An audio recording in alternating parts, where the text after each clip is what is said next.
थे राष्ट्रपिता महात्मा गांधी, जिन्होंने पूरा जीवन लगा दिया, तब जाकर के हमें और आपको आजादी मिली। गणतंत्र दिवस के दिन हमारा संविधान जो रास्ता दिखाता है उसका संकल्प लें। बाबा साहब भीमराव अम्बेडकर जी के बाद जो हमें संविधान मिला है, उस संविधान पर देश को और चला करके मजबूत बनाने का काम हम लोग करें।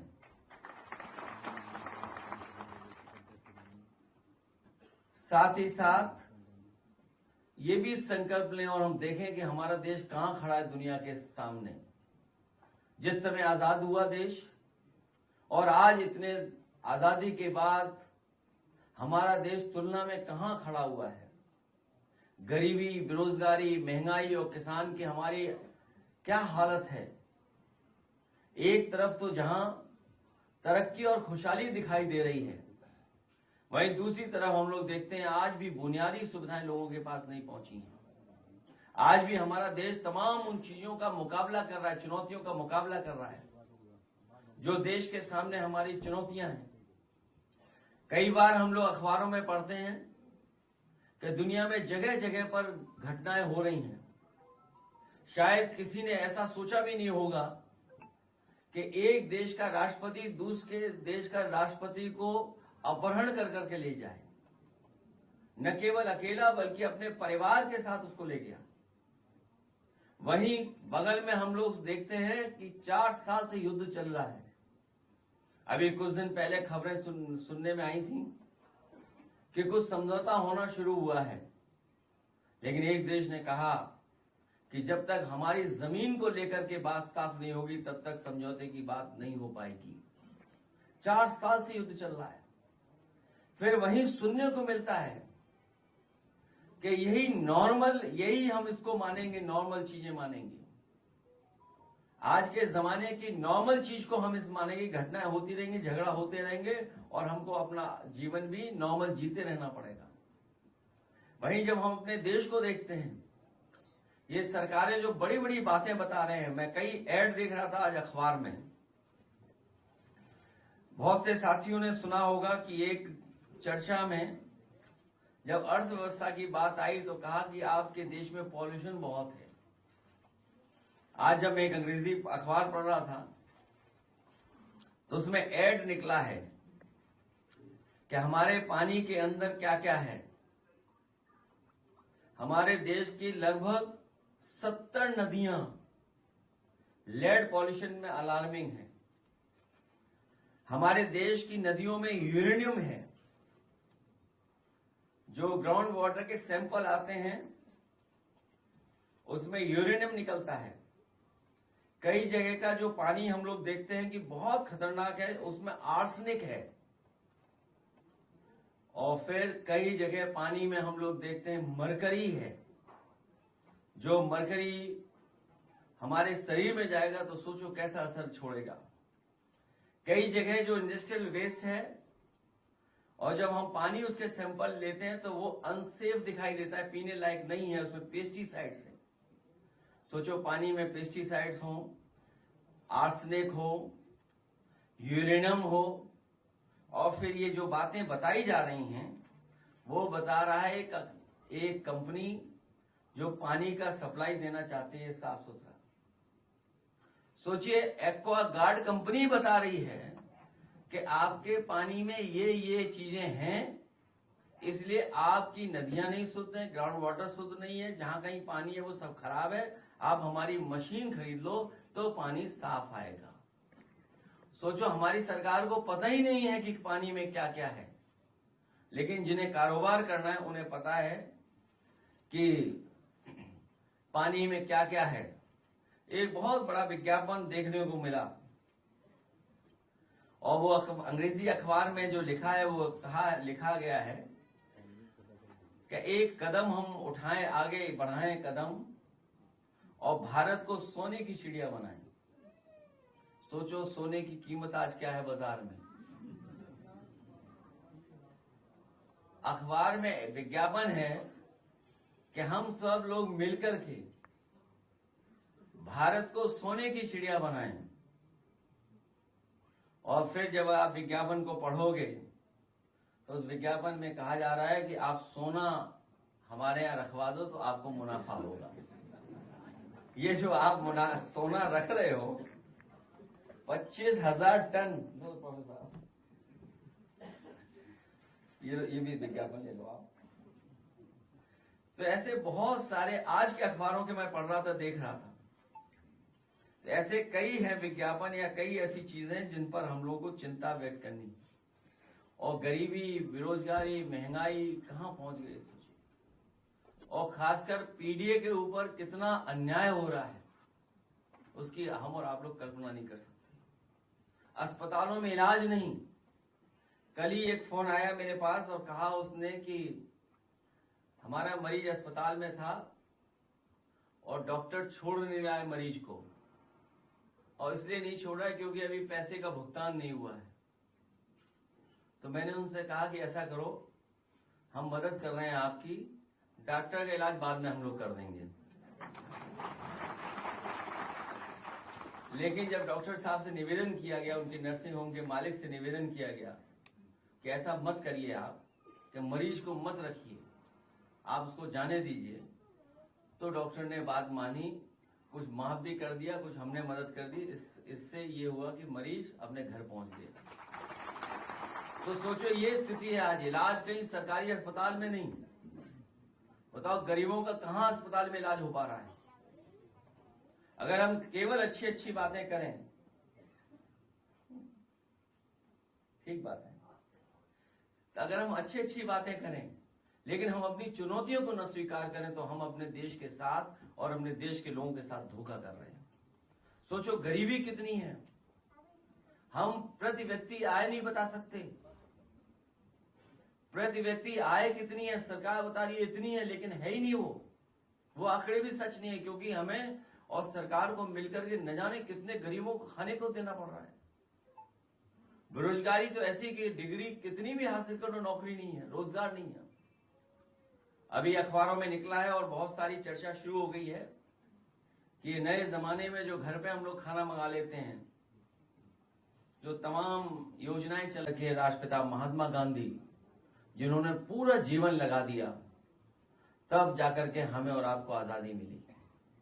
गणतंत्र दिवस के दिन हमारा संविधान जो रास्ता दिखाता है उसका संकल्प लें। बाबा साहब भीमराव अम्बेडकर जी के बाद जो हमें संविधान मिला है, उस संविधान पर देश को और चला करके मजबूत बनाने का काम हम लोग करें।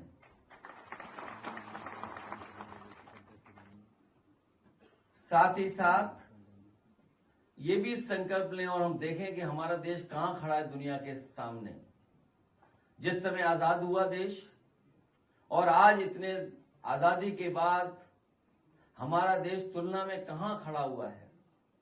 गरीबी, बेरोजगारी, महंगाई और किसान की हमारी क्या हालत है। एक तरफ तो जहां तरक्की और खुशहाली दिखाई दे रही है, वहीं दूसरी तरफ हम लोग देखते हैं आज भी बुनियादी सुविधाएं लोगों के पास नहीं पहुंची हैं। आज भी हमारा देश तमाम उन चीजों का मुकाबला कर रहा है, चुनौतियों का मुकाबला कर रहा है जो देश के सामने हमारी चुनौतियां हैं। कई बार हम लोग अखबारों में पढ़ते हैं कि दुनिया में जगह जगह पर घटनाएं हो रही हैं।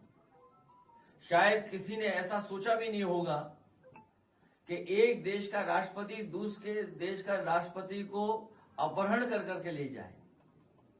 न केवल अकेला बल्कि अपने परिवार के साथ उसको ले गया। वहीं बगल में हम लोग देखते हैं कि 4 साल से युद्ध चल रहा है। अभी कुछ दिन पहले खबरें सुनने में आई थी कि कुछ समझौता होना शुरू हुआ है, लेकिन एक देश ने कहा कि जब तक हमारी जमीन को लेकर के बात साफ नहीं होगी तब तक समझौते की बात नहीं हो पाएगी। 4 साल से युद्ध चल रहा है। फिर वहीं सुनने को मिलता है कि यही हम इसको मानेंगे, नॉर्मल चीजें मानेंगे। आज के जमाने की नॉर्मल चीज को हम इस मानेंगे, घटनाएं होती रहेंगी, झगड़ा होते रहेंगे और हमको अपना जीवन भी नॉर्मल जीते रहना पड़ेगा।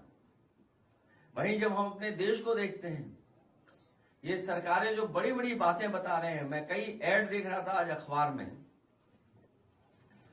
बहुत से साथियों ने सुना होगा कि एक चर्चा में जब अर्थव्यवस्था की बात आई तो कहा कि आपके देश में पॉल्यूशन बहुत है।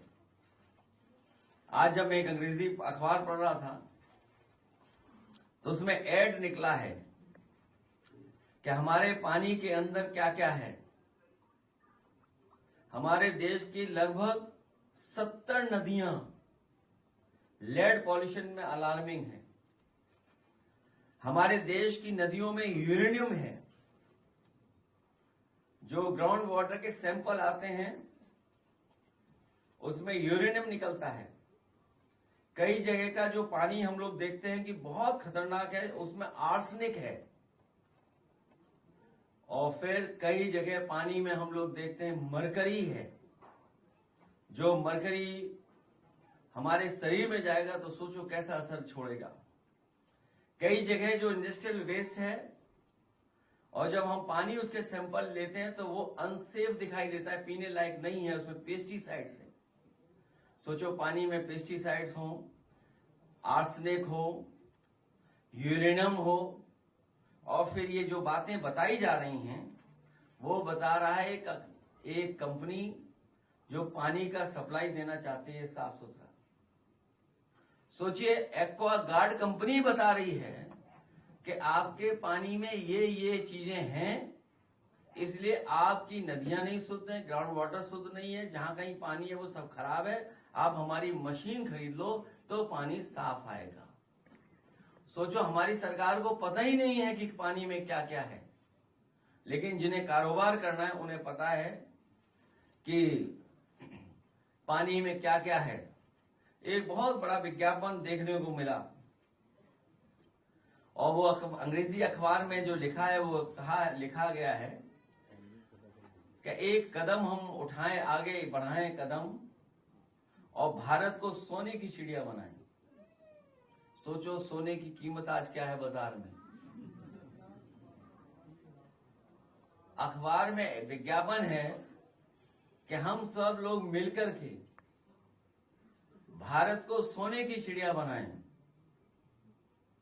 और फिर जब आप विज्ञापन को पढ़ोगे तो उस विज्ञापन में कहा जा रहा है कि आप सोना हमारे यहां रखवा दो तो आपको मुनाफा होगा। ये जो आप सोना रख रहे हो 25,000 टन, ये भी विज्ञापन ले लो आप।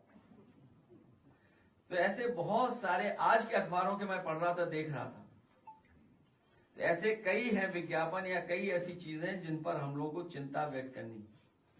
और गरीबी, बेरोजगारी, महंगाई कहां पहुंच गई सोचिए। और खासकर पीडीए के ऊपर कितना अन्याय हो रहा है उसकी हम और आप लोग कल्पना नहीं कर सकते। अस्पतालों में इलाज नहीं। कल ही एक फोन आया मेरे पास और कहा उसने कि हमारा मरीज अस्पताल में था और डॉक्टर छोड़ नहीं रहा है मरीज को, और इसलिए नहीं छोड़ रहा है क्योंकि अभी पैसे का भुगतान नहीं हुआ है। तो मैंने उनसे कहा कि ऐसा करो, हम मदद कर रहे हैं आपकी, डॉक्टर का इलाज बाद में हम लोग कर देंगे। लेकिन जब डॉक्टर साहब से निवेदन किया गया, उनके नर्सिंग होम के मालिक से निवेदन किया गया कि ऐसा मत करिए आप, कि मरीज को मत रखिए, आप उसको जाने दीजिए, तो डॉक्टर ने बात मानी, कुछ माफ भी कर दिया, कुछ हमने मदद कर दी। इससे ये हुआ कि मरीज अपने घर पहुंच गए। तो सोचो ये स्थिति है आज। इलाज कहीं सरकारी अस्पताल में नहीं। बताओ गरीबों का कहां अस्पताल में इलाज हो पा रहा है। अगर हम केवल अच्छी अच्छी बातें करें, ठीक बात है, तो अगर हम अच्छी अच्छी बातें करें लेकिन हम अपनी चुनौतियों को न स्वीकार करें तो हम अपने देश के साथ और अपने देश के लोगों के साथ धोखा कर रहे हैं। सोचो गरीबी कितनी है, हम प्रति व्यक्ति आय नहीं बता सकते। प्रति व्यक्ति आय कितनी है सरकार बता रही है इतनी है, लेकिन है ही नहीं वो आंकड़े भी सच नहीं है, क्योंकि हमें और सरकार को मिलकर के न जाने कितने गरीबों को खाने को देना पड़ रहा है। बेरोजगारी तो ऐसी कि डिग्री कितनी भी हासिल करो नौकरी नहीं है, रोजगार नहीं है। अभी अखबारों में निकला है और बहुत सारी चर्चा शुरू हो गई है कि नए जमाने में जो घर पे हम लोग खाना मंगा लेते हैं, जो तमाम योजनाएं चल